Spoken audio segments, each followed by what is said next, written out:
이 영상은 뇌과학자인 나카노 노부코의 책 우리는 차별하기 위해 태어났다를 참고하였음을 알려드립니다. 최근 아이브의 장원영을 향한 악플이 도를 넘고 있습니다. 현재 가장 화제성이 높은 연예인이 악플의 대상이 되는 건 꾸준히 반복되어 왔습니다. 소녀시대의 태연과 아이유도 지독한 악플에 시달렸고 지금도 이어지고 있죠. 악플에 시달리는 연예인들은 고소공지를 하기도 하고 실제로 고소로 이어지고 있기도 하지만 악플의 양은 쉽게 줄어들지 않습니다. 그럼 왜 이렇게 연예인에 대한 악플이 심한 것일까요? 악플의 습성을 알기 위해선 먼저 집단 괴롭힘에 대한 이해가 필요합니다. 집단 괴롭힘은 왜 생겨날까요? 이는 인간이 종으로서 존재하기 위한 유리한 방법이었다고 과학자들은 말합니다. 인간은 다른 동물에 비해 육체적으로 약합니다. 그렇기 때문에 생존하기 위해 필요한 건 집단을 만드는 것이었죠. 진화를 거슬러 현재 살아남은 인간은 호모사피엔스입니다. 호모 네안데르탈렌시스도 호모 하빌리스도 살아남을 수 없었습니다. 그들의 두개골을 지금 인류의 두개골과 비교해보면 전두엽 크기가 눈에 띄게 다릅니다. 뇌 전체의 크기는 호모 네안데르탈렌시스가 조금 컸지만 전두엽은 호모사피엔스가 더 크고 무엇보다 전두엽 앞쪽 영역인 전두전피질 부위가 크게 발달해 있습니다.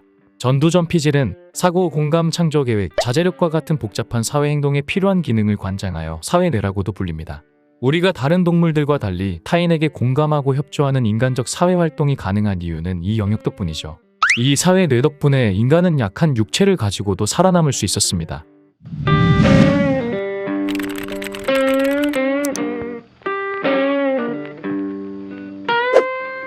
사회적 집단에게 가장 큰 위협은 협조하지 않거나 방해가 되는 무임승차자입니다. 집단을 유지하기 위해서는 서로에게 자원을 제공하는 사람과 집단을 위해서 희생할 수 있는 사람이 필요합니다. 이런 집단 생활에서 공짜로 자원을 가져가는 사람이 생긴다면 집단은 기능을 상실하고 붕괴되고 말겠죠. 그래서 집단을 유지하기 위해 무임승차자를 배제하는 행위가 생겼고 공동체에 방해가 될 만한 인물은 위험을 무릅쓰고라도 제재하려는 기능이 뇌에 장착됐습니다.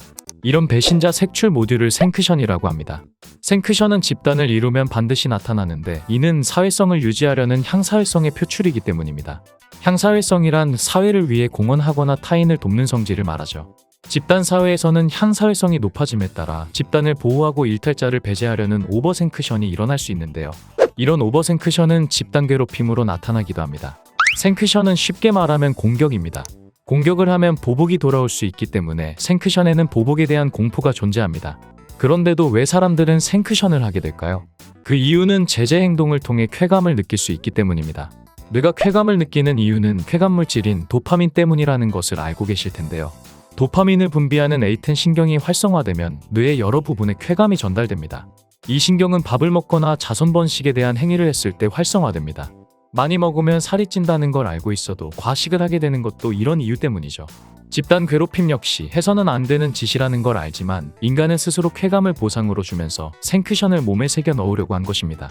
이는 인간이라는 종이 살아남기 위해 생크션이 꼭 필요하기 때문이죠. 집단 괴롭힘은 대개 잘못한 사람을 바로잡으려는 의도에서 출발합니다. 자신이 옳은 일을 했다는 쾌감을 느끼게 되는 것인데요. 인터넷 악플이 대표적인 예라고 할 수 있습니다. 누군가 조금이라도 사회적 상식에서 벗어난 것처럼 보이면 악플러들이 달려들어 공격을 합니다. 저 사람의 의견은 옳지 않다.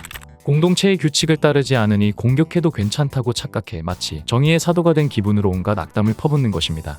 익명성이 보장된 인터넷에서는 보복을 당할 위험이 적기 때문에 더욱 악플을 쏟아내죠. 이런 악플로 인해 뇌에서는 도파민이 방출됩니다. 정의로운 일이므로 비난을 퍼붓는 사람들에게 악플은 인정욕구나 성취감을 채우는 수단이 됩니다. 이처럼 인터넷 악플은 정의 구현을 전면에 내세운다는 점, 익명성으로 보복을 피할 수 있고 인정욕구와 성취감이 충족된다는 점에서 집단 괴롭힘과 구조가 상당히 유사합니다. 악플을 달면 달수록 도파민이라는 뇌속마약이 활성화되고 공격이 점점 과격해지죠. 도파민이 일단 방출되면 이성 브레이크로는 좀처럼 막기 힘들어집니다. 냉철한 이성과 공격하고 싶은 욕구가 충돌할 때 이성이 공격 욕구를 억누르기는커녕 공격은 옳은 일이라고 이성이 합리화해주기 때문인데요. 억제 구조 자체가 존재하지 않는 것입니다. 특히 혼자만 이득을 보는 것 같은 사람은 쉽게 괴롭힘의 대상이 됩니다. 우리에게는 획득 가능성이라는 게 있습니다. 획득 가능성이란 비슷한 처지의 사람이 도저히 손에 넣기 힘든 것을 손에 넣거나 도달하기 힘든 수준까지 올라간 걸 보았을 때 단순한 부러움에서 끝나지 않고 강한 질투심을 느끼는 것입니다. 예쁘거나 똑똑한 사람도 그런 질투의 대상이 될 수 있는데요. 이런 유형의 사람은 조금만 실수를 해도 집단 괴롭힘의 피해자가 될 수 있습니다. 작은 실수에도 주변 사람들이 크게 반응하기 때문이죠. 질투는 인간이라면 누구나 가지고 있는 감정입니다. 우리는 질투의 대상이 불행해지면 뇌 안에서 쾌감을 관장하는 선조체 활동이 활발해져 기쁨을 느낍니다. 이것을 샤덴프로이데라고 하는데요. 흔히 말하는 타인의 불행이 나의 행복이라고 생각하는 심리입니다. 하지만 질투의 대상은 유동적이어서 괴롭힘을 당하던 사람이 괴롭히는 입장이 되면 당했던 경험을 토대로 더 잔인하게 타인을 괴롭히게 되고, 그럴수록 눈에 띄는 사람이 되기 때문에 다시 괴롭힘의 표적이 되는 악순환이 반복되죠. 집단 괴롭힘은 종을 보존하기 위한 본능적 행위입니다. 그렇기 때문에 해결의 실마리는 본능을 어떻게 조절할 것인가에 있습니다. 뇌과학에서 감정을 관장하는 전두엽이 완전히 성장하는 건 30살 전후라고 하지만 30이 넘었다고 다 훌륭한 어른이라고 할 순 없겠죠. 그렇기 때문에 청소년기의 학교에서는 선과 악을 흑백 논리로 가르칠 게 아니라 선 안에 있는 악, 악 속에 있는 선도 가르쳐야 합니다. 인간의 다양한 존재 방식을 가르친다면 집단의 정의 때문에 일어나는 폭력에 대해 더 폭넓게 보는 사고 능력을 기를 수 있을 것입니다. 가장 중요한 것은 인간은 서로 다른 존재이기 때문에 그것을 쉽게 극복할 수 없다는 것을 인정하는 것입니다. 이렇게 자신을 인정하는 힘이 메타인지력입니다.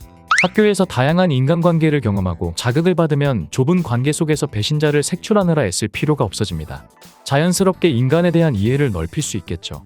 여러 사람을 통해 자기 자신을 돌아보고 메타인지력을 키울 수 있는 환경을 조성하는 것이 집단 괴롭힘을 막는 데 도움이 될 수 있을 것입니다.